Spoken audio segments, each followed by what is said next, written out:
Free audio post-production by alphonic.com.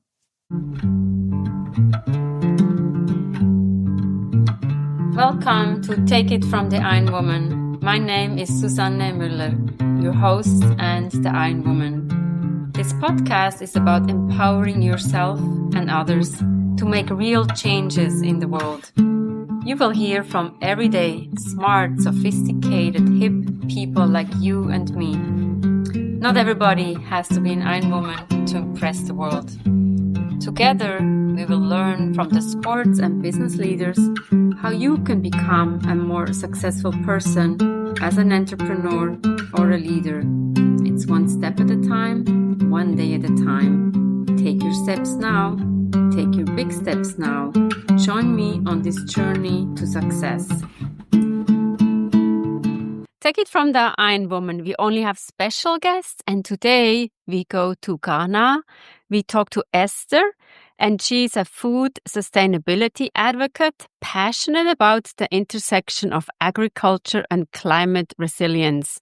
I don't want to say too much because we want to hear your story. So welcome, Esther. Thank you, Suzanne. My name is Esther George, and I'm a Ghanaian from a little town in Ghana called Kumasi. I'm a consumer educator and a herbalist. So I'm more into the food sector, and I also work with herbs and spices. I love spices. What kind of spices are your favorites? For me, the top on the list is ginger. Well, how come ginger is your favorite? Yes, one, because of its health benefit. And as females, we go through a lot of hormonal changes, especially during our menstrual cycle. And for me, my go-to spice is ginger because ginger is full of antioxidant, is anti-inflammatory, and it helps with the flow of blood. That is my favorite spice. And not just during that time, but I literally add ginger to almost every food that I cook. Stir fry, my soups, my stews. I use it in my smoothies, in my juices. And like I said, because of the health benefit and also because of the heat. When I use ginger, I tend to reduce the number of peppers that I add to my food because ginger has the heat. So if you want spicy, and I'm a spicy person, when I say spicy, I want my food hot. The heat should be there. And so I combine my ginger and my peppers, and the balance is there, and I get a flavorful meal. So that's why ginger is my top list. I love ginger also. And one more thing, because it tastes good. It has an interesting taste to me. It's something joyful. Yes. And one easy way to because I know sometimes people are like, oh, I don't want to add it to my meal and all that. I don't want to cook. Fine. You can just peel it, rinse it, and chew it. I do that almost every morning before breakfast. Before I normally break with fruits, but the first thing that goes in is ginger. I just chew a thumb of ginger, and then I go with my herbal teas, and then I go along with my fruits. And then the day has begun for me. I start with my proper breakfast. When did that journey start for you? Was there a pivotal moment for you? I always tell people I'm a young vegan, but I have an interesting story about my transition. It started when I was keen to find a solution to my health challenges. I was always going in and out of the hospital. And the hospital was like my second home. Oh. And every time I go to the hospital, the doctors would tell me, oh, Akua, you're fine. Nothing is wrong with you. But, you understand your body better than people. You know how you feel. And when they give me those words, I come back to the house and I'm scared because I'm not well, I'm weak, I feel all the symptoms.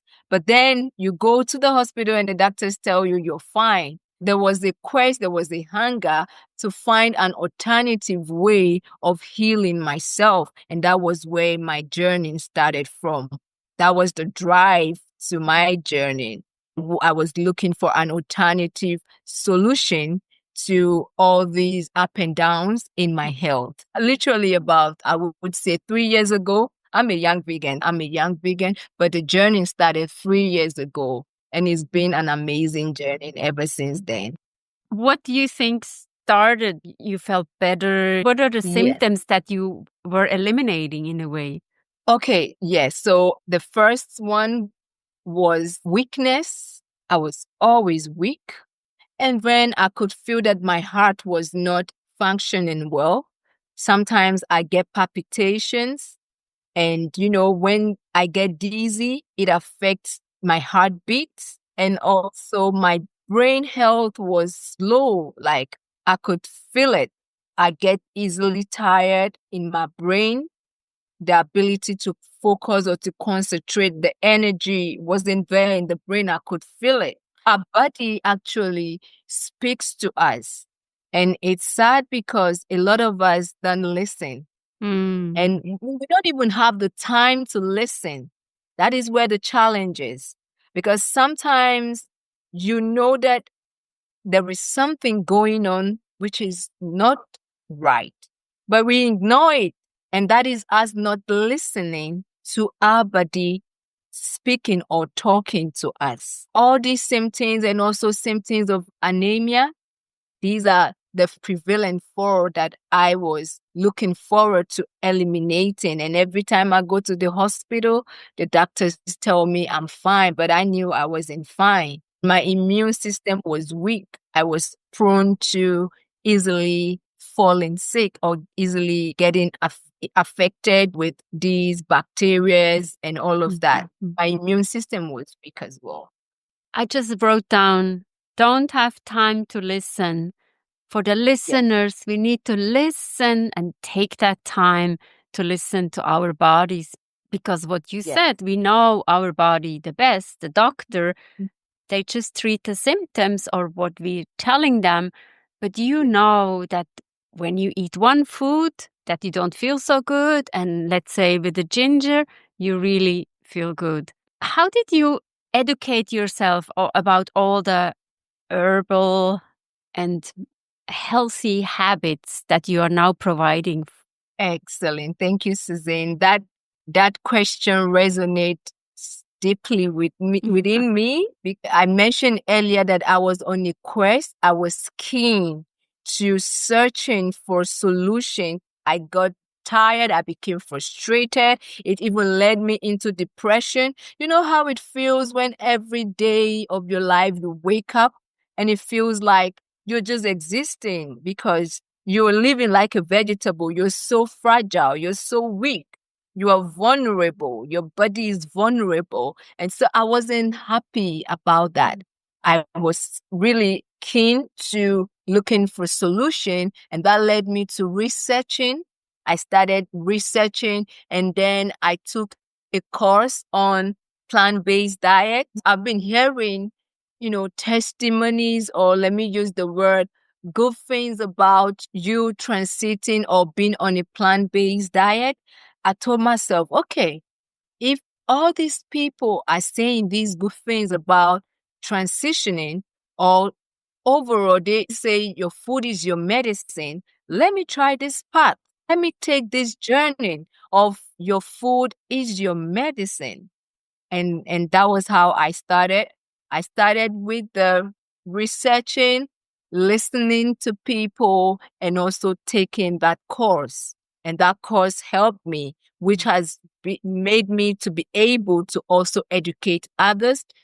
And currently, I'm also furthering my studies in global food security and nutrition. So that ties to I'm still on that journey of looking for more solutions so I can also impact my community and the world at large, because there is a knowledge gap which we need to bridge. We really need to bridge that gap. We need to close that gap. Yeah, the knowledge gap is large, it's huge there. We need to bridge that gap. Yeah. That's why we have you as the expert, and you're paving the way for others. So I'm wondering, when you say you educate your community, Yeah. What resistance do you get from your community? I've, from my work experience or as a coach from experience, I have realized that it's always not easy to penetrate into people because they have their lifestyle.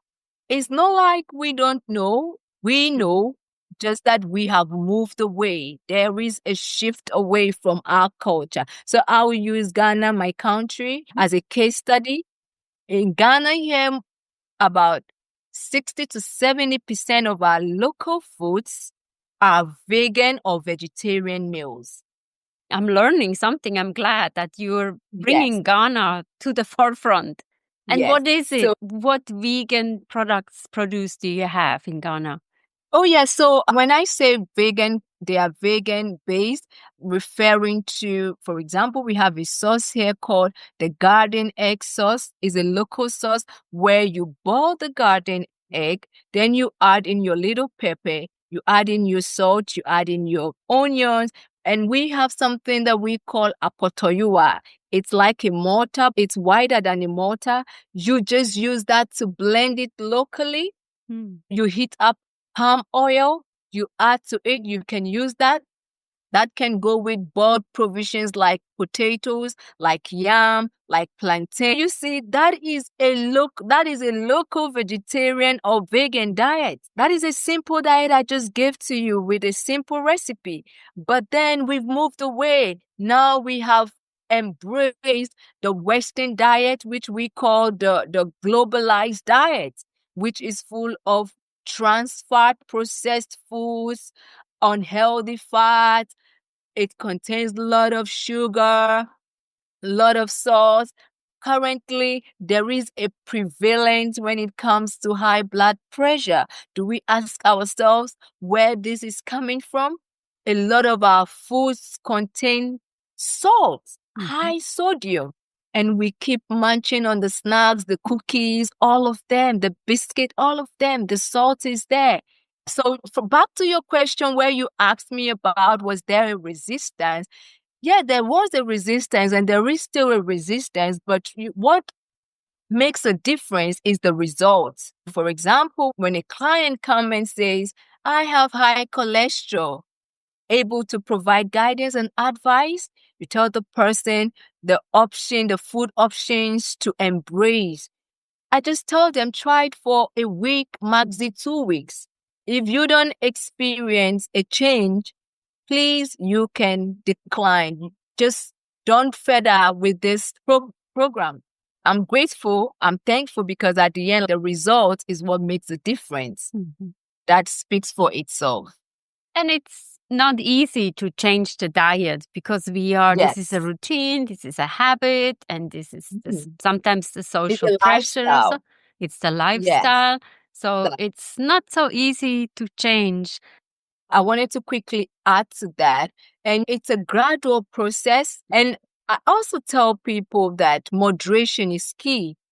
I don't force anyone to be a vegan or a vegetarian, but I tell them moderation is key. There should be a balance. If you are on a meat diet, how much fruit do you consume? How much vegetables do you consume? How much herbs and spices do you incorporate into your meals? If you are able to balance this, you should be fine. But I know what works for my body. I have seen and realized what works for me, and that's why I'm on that diet. I don't force people to transit into a vegan or a vegetarian diet, but I tell them moderation is key and you must balance it. Once there is a balance, you should be fine. And you mentioned programs. So how do workshops or virtual events or events in the community look like? Okay, excellent. So part of the programs that I organize is culinary training, where I train individuals on how to cook naturally. There is a myth that you your food cannot taste flavorful if you don't incorporate or add in the MSGs, the cubes, the artificial flavors, the artificial enhancers. And it's a capital N-O. No. Your food can taste, but it tastes more flavorful when you incorporate natural way of cooking. That is one way I train individuals. I show them, I teach them how to cook natural. And also for diasporas and expatriates that come into the country, I also teach them how to cook the local meals. For our local people, our Ghanaian people, there is a shift. There have been a shift away from our food culture. And so there is a knowledge gap. And I bridge that gap by organizing live demonstrations. Sometimes I'm being invited to come up with these live demonstrations and all of that. That is one of the programs that I organize. Also, I teach individuals on how to use our local herbs and spices for infusion oils, tinctures, salves, balms, and we don't just work like that. We don't just formulate these oils, tinctures, and the balms and salves. There is always a purpose for each of these these infusion oils, tinctures, salves, and whatever we are creating. So, for example, let's say you are a cancer patient or you want to prevent cancer. We can formulate an anti-cancer tincture. We also have some people that have gone through chemo and they are experiencing nerve damage. So we have neuropathy salves and balms that you can use, apply to help with the pains, to help with the healing and the tingling and all of that. There are specific tinctures. We have specific infusion oils. Do you want it for your skin? Do you want it for your hair? Do you want your infusion oil for your food? As salad dressing. So these are ways in which I offer my programs. And overall, I have also an NGO, which is barely a year old.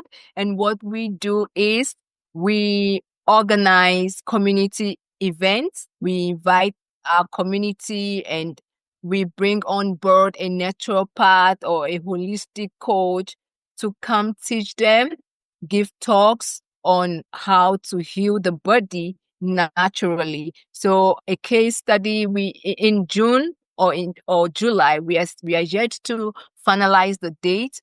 We would be having a program called the Healing Pot Cook of 2025. It's going to be a competition, but not just a fun competition of cooking. We have a focus, and the focus is to help individuals that are dealing with high blood pressure and fibroids. So some of the meals that the contestants would be creating on that day would be foods that can help support their healing of these sicknesses or diseases. So these are some of the things we do. There's going to be health screening. There would be health talks on how to prevent or mitigate these diseases. So these are some of the things that, I do with my NGO and also with my business. We can only learn from you. What do you do when you don't work? It seems like, so you have an NGO, you're giving talks, you do in-person things, and you told me a virtual event as well. Thank you. So when we started, I mentioned that I listen to my body. And once my body tells me I need rest, I give it the rest. I shut down my gadgets, my laptop, my tablets, my phones, and I'm just there. Also, I engage in going for massages because I do a lot of errands, as a coach. I'm being invited for talks, either virtual or in person, but especially with the in person. So I do a lot of running around town and the body needs relaxation. I give myself a good quality massage.